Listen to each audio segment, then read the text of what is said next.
Hi mga ka-kimchi! So for today's vlog ay ipapakita ko naman sa inyo yung gamit kong sunscreen. Maraming yung nagtatanong sa akin kung ano daw gamit ko sa face ko and ito na yun guys.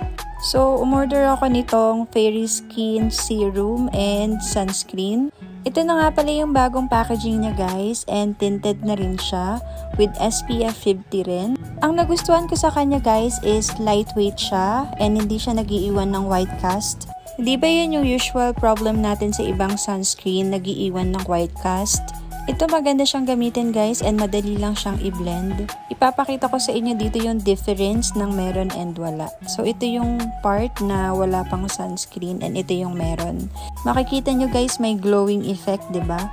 Ginagamit ko to guys bago ako lumabas ng bahay and yung serum naman is at night. Makikita nyo dyan guys, instant glow siya, diba? Mahalagang gumamit tayo ng sunscreen guys para maiwasan nating madamage ang ating skin. And ipapakita ko nga pala sa inyo yung dati niyang packaging. So ito siya guys, yung pink na Fairy Skin and hindi pa siya tinted before. Pero same lang sila ng effect actually. Yung difference na nakikita ko is tinted lang yung bago nilang labas ngayon. So, ito siya guys nung tinry ko sa hands ko. Ayan, so tapos na tayo sa sunscreen. Ipapakita ko na rin sa inyo yung gamit kong lip tint. This lip tint is from Detail. Sa Watsons ako unang nakatry nito pero hindi ko na siya makita sa Watsons. So, sa SM na lang ako nakakabili nito. And yan, ginagamit ko rin siya sa cheeks. And maglalagay nga rin pala ako ng powder para hindi ganon kakintab yung aking face. So ito yung gamit ko, yung Nichido Final Powder in Creamy Glow.